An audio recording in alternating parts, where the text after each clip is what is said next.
Assalamualaikum warahmatullahi wabarakatuh. Jumpa lagi dengan Pak Chu. Jadi pada kali ini Pak Chu akan menceritakan tentang semua sekarang ni orang duk guna garam bukit. Kenapa guna garam bukit? Sebab dia kata garam yang dibuat secara konvensional yang ada ni ada dari segi dalam daripada air laut itu dah tercemar katanya. Dah banyak mikroplastik di dalam garam yang dibuat secara konvensional. Jadi sekarang ni orang berubah kepada garam bukit. Apa sebenarnya garam bukit? Garam bukit ini merupakan dia berasal daripada laut juga.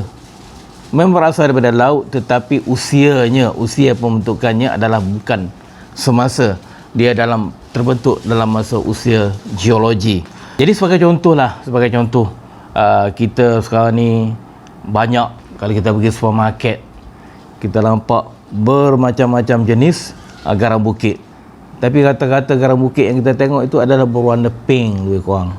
Warna pink ataupun ada warna sikit lah.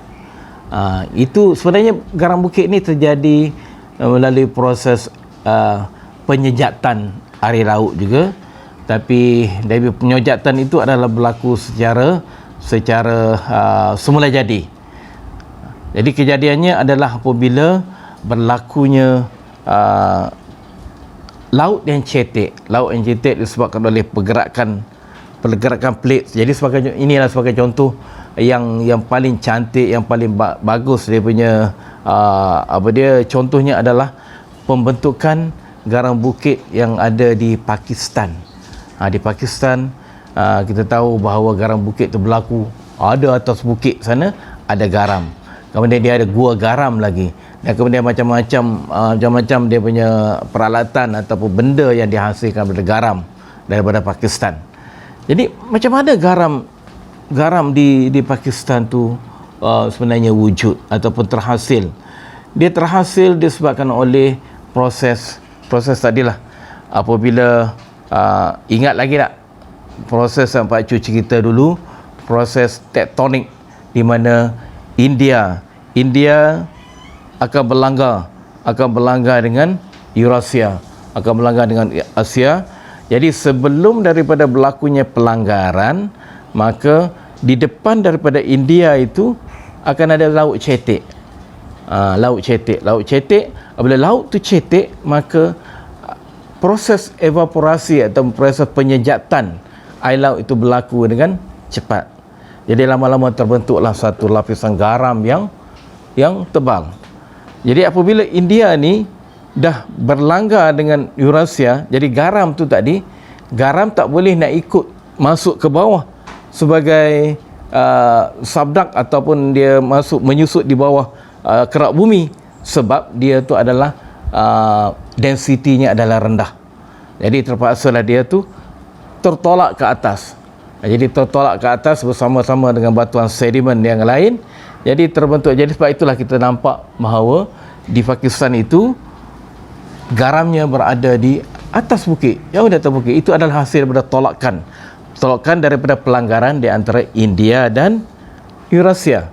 Jadi apabila dah paras dia punya pelik lautannya menyusut ke bawah, dan kemudian yang di sini akan tertolak ke atas. Kepada satu paras yang tinggi. Jadi sebab itulah berlakunya pembentukan garam yang besar. Jadi kita tahu banyak kita nampak dan punya formasi garam di seluruh dunia ini. Sebagai contoh di China dia macam-macam warna ada. Itu hasil daripada garam, bukit garam yang ada. Dan kalau kita tengok di Iran, kemudian ada banyak lagi dia punya formasi garam yang terbentuk hasil daripada proses yang sama. Jadi garam yang kita terima daripada garam bukit ini, biasanya dia akan adalah macam-macam, sama dia bersaiz besar atau bersaiz halus. Itu hasil daripada bergantung pada prosesan yang dibuat untuk kegunaan kita untuk kegunaan harian kita. Jadi kadang-kadang kita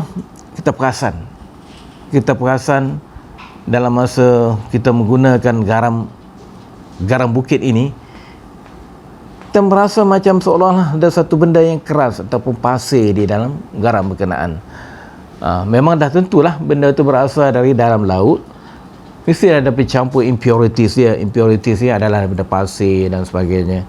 Itu adalah perkara biasa, tapi kuantitinya tidaklah sebanyak mana. Aspek keboleh pakaian kepada manusia itu adalah baik dari segi kandungannya dan cukup kandungan untuk kegunaan kita sebagai manusia. Garam bukit ini adalah satu benda yang agak unik juga di dalam geologi.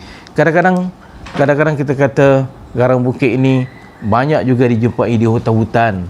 Jadi sebagai contohlah, dia satu tempat selalu binatang pergi untuk jilat garam bukit berkenaan.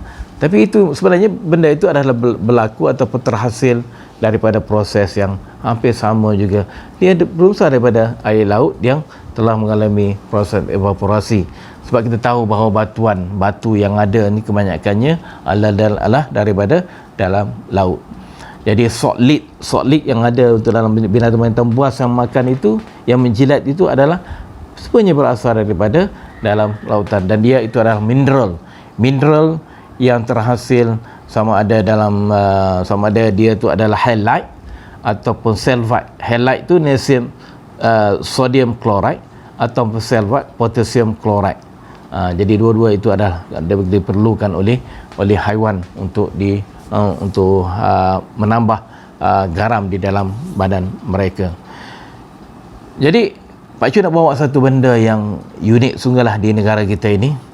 Di negara kita ini, kalau kita tahu bahawa garam bukit yang paling famous, yang paling terkenal sekali di Malaysia ini adalah berada di Bario Sarawak. Di Bario tu kalau kita pergi, kalau sebagai contoh, kalau kita pergi ke Miri lah, kita pergi ke pasar tamu dia ke, pergi ke tempat-tempat souvenir dan sebagainya, mereka menjual garam Bario. Garam Bario itu adalah dia berpunca daripada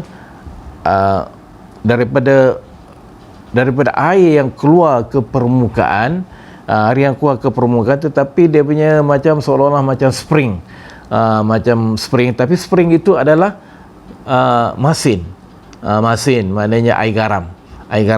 Kalau sebagai contoh kita kata mata air itu kadang-kadang adalah mata air yang biasa kita jumpa adalah mata air tawar, di mana itulah punca air bawah tanah.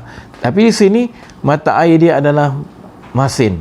Jadi masyarakat di yang ada di sekitar, di bawah, di sekitar kawasan Bario itu membuat satu macam seolah macam satu industri di mana membuat korek telaga dan kemudian mengumpulkan air masin berkenaan, dan kemudian dia disejatkan secara dimasak sehinggalah menjadi ketulan garam dan dimasukkan di dalam dan dijual sebagai garam untuk kegunaan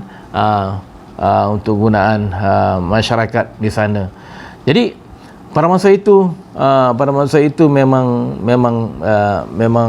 garam Bario ini adalah memang terkenal dan juga merupakan satu aset atau satu bahan yang amat berguna di kawasan interior of Sarawak tu, atau di kawasan pedalaman Sarawak yang jauh daripada pantai. Maknanya kita tahu bahawa kawasan pantai dia lah yang sebagai punca garam. Tetapi sekarang di tengah-tengah daripada Sarawak itu adanya punca air masin, dan itulah menghasilkan garam. Dan ini juga pada satu masa dulu merupakan satu butter trick untuk mendapatkan senjata dan sebagainya dengan menggunakan pertukaran di antara garam dengan senjata pada masa itulah. Dan juga merupakan satu trading ataupun satu perdagangan yang hebat pada masa itu di antara Sarawak dan juga Kalimantan. Itu masyarakat pribumi yang ada pada masa itu. Jadi inilah keunikan yang ada pada garam bukit. Jadi garam bukit ini adalah dia banyak, kalau sekiranya kalau kita membuat kajian dalam bidang petroleum geology, kita banyaklah ataupun kita kena tahu bahawa terdapatnya banyak kubah-kubah garam yang berlaku di bawah bumi ini, dan itu akan menolak batuan dan menghasilkan perangkap-perangkap minyak yang ada di setengah-setengah tempat di muka bumi ini. Jadi itu sajalah yang Pak Chu ingin ceritakan tentang garam bukit ini. Garam bukit itu merupakan satu mineral yang murni atau mineral yang bersih yang terhasil daripada proses peruapan ataupun evaporation air laut, dan kemudian terbentuk ke satu lapisan garam. Ini akan memberikan satu sumber garam kepada manusia. Jadi itu sajalah yang dapat Pak Chu ceritakan tentang garam bukit pada kali ini. Itu. Assalamualaikum warahmatullahi taala wabarakatuh. Jangan lupa like, subscribe dan share video ini untuk manfaat kita semua demi memasyarakatkan geologi negara. Bye bye. Assalamualaikum.